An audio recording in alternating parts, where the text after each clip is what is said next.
Today we're going to be covering the top 10 test fails in the UK for 2022. Just really giving you the insight as to where most of the big mistakes have been made, and possibly you can stop them from happening. It's not rocket science. At the end of the day, it's stuff that you've been doing during your lessons, or at least it should be. And if you're making the mistakes, well, let's just make sure that we don't do them again. Give you a quick rundown of what they actually are. Top number one is not making effective observations at junctions. Number two, not using the mirrors correctly when changing direction. Number three, not having proper control of the steering. Number four, incorrect positioning when turning right at junctions. Number five, not moving off safely. Number six, not responding appropriately to traffic lights. Number seven, poor positioning on the road during normal driving. Number eight, not responding correctly at traffic lights, or to traffic signs, sorry. Number nine, not having control of the vehicle when moving off. And number 10, not keeping control of the vehicle during a reverse park maneuver. Okay, so I'm going to do an individual video on each individual subject, just to make you, a little bit more aware of ultimately what the examiner is looking for. But in the big picture, let's forget the examiner. This is just general everyday driving stuff. This is stuff that you should be doing day in, day out when you're out on the roads. You start messing around with this sort of stuff, you're putting yourself and others at risk. So by all accounts, pay attention. It's the best advice I can give. Try and adapt your driving style so that you're looking out for these bits, so you're not going to make mistakes in the future. Okay, so I'm just going to carry on out for a second. I'll restart the video in a bit when I get to a suitable location where we can discuss each individual one. Okay.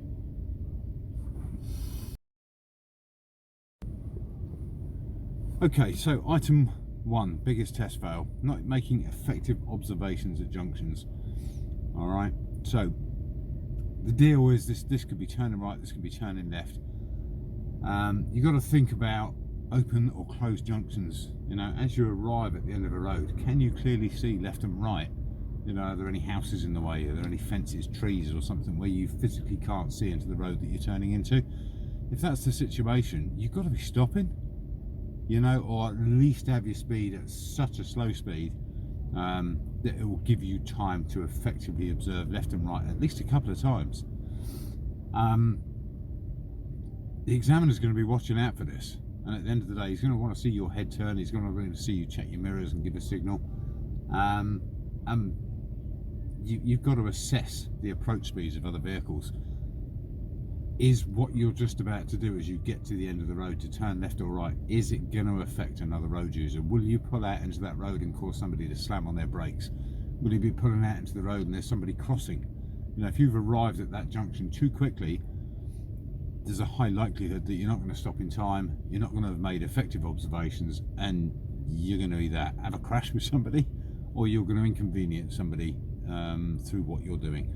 So by all accounts, end of a road, appropriate speed, appropriate observations, and then emerge when it's safe to do so.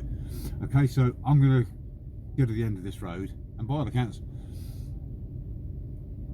I'm sort of going to emerge, but you'll just see my head looking straight forward, and this is sort of the thing that an examiner is going to be spotting. Yeah, it's not hard for them. Just with their peripheral vision, they don't even need to be looking at you, but they can tell if you've turned your head left or right. I mean, you can see me moving my head now. I've got to move it that much to be able to take effective observations, but it's got to be effective. You just don't want to just turn your head to make it look like you've looked, but you haven't looked. So making the right decisions at the right time. Right, I'm going to move off because I've got a bus behind me and I'm near a bus stop, so I don't want to inconvenience him. I'm just checking it's safe. Moving off. So even now, I've got parked cars on the left. Checking my mirror, see if it's safe for me to move out and nobody's overtaking me. Okay, so at the end of the road, I'm going to turn left. Obviously, I won't turn left if there is a car coming, but I should be able to see peripherally as I arrive there is a car coming, and I've got to stop anyway. But had I just shot straight out into the road, we would have had a crash. So I'm having to wait. This is where effective observations and test fails come into it.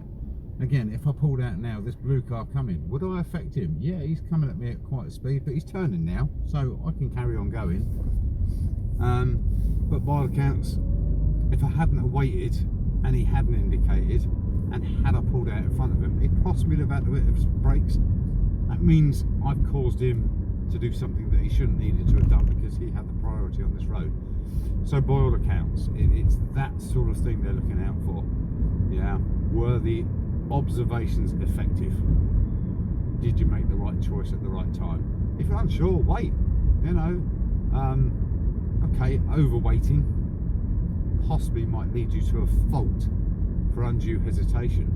The likelihood of it being a serious or a dangerous fault is really, really quite slim. So it's all about effective observations. Make sure that you're looking in the right places at the right time. Even here at these lights, yes, I've got the priority, but I'm still going to check that nobody else has jumped the lights from the left or the right before I fully emerge, because it could have somebody, you know, stolen a car, he's in a rush trying to get somebody to hospital, and weirdly enough they can jump red lights. People do crazy things at crazy times, depending on the circumstances. You just don't know what those circumstances are. You haven't got a clue what's going on in somebody else's mind inside a car, and as much as we might call people idiots for doing dangerous stuff, you sort of don't necessarily know the circumstances. So it's easy for us to judge, but if you don't know the full issue, it's quite hard to do that. Yeah, it's dangerous doing what they're doing, jumping red lights, of course, but we don't know why, and we shouldn't be sort of judge, jury and executioner.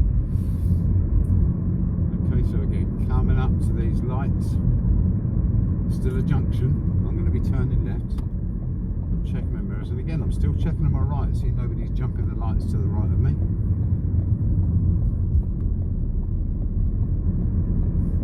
Checking my mirrors as I join the new road.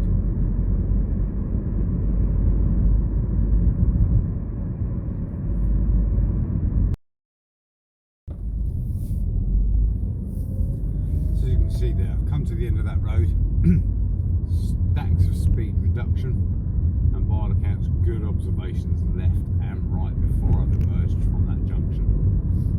Okay, and that's all it's about. Did I check it was safe? Yes. Was it clear? Yes. Could I go? Yes. Did I affect anybody? No. Bang, that's a tick. It's when you're doing stuff that's going to involve you not keeping the situation safe.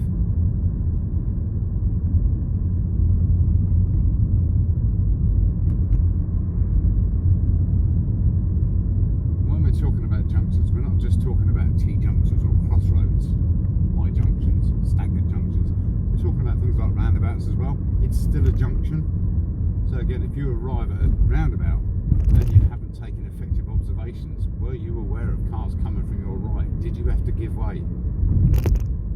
If you just push straight on out into a roundabout, and again you cause somebody to slam on their brakes because you haven't checked, there you go.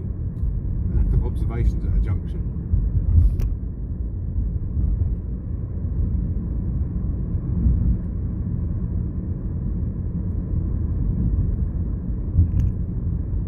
So I've got a roundabout coming up. I'm going to turn right, taking the third exit. So as I see the roundabout, I'm checking my mirrors, rear view and right mirror.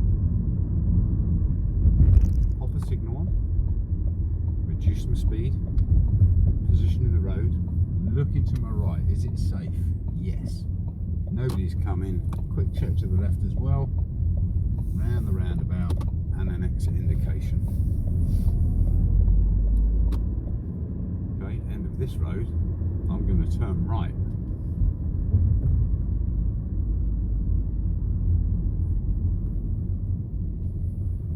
Now, did I really give myself enough time there to look left and right? I made sure it was safe. But the speed I arrived, I just didn't really make massive attempts to slow the speed of the car down. I just arrived, and had something be coming, I would have had to hit the brakes really quite hard. So at this roundabout I'm going to go right again, so checking my mirrors, giving a signal, positioning in the road, And if I arrive at this roundabout really fast like this, oh, I've had to hit the brakes hard because I would have pulled out on that van. That there, instant test fail. Yeah, the guy in the van literally stared at me as if so, what are you doing? Yeah, he thought I was coming out on him. Now, I knew I wasn't, but that's where an examiner's going to get you. They're going to say, possibly, they're going to hit the jewels because they think you're not going to stop. That's a dangerous fault. The examiner's had to intervene. You failed. Simple as that. Okay, so I can show you these videos safely. Hasn't actually affected anybody, but by all accounts, I know the guy in the van would have felt a little bit uncomfortable then. Was I going to stop or not?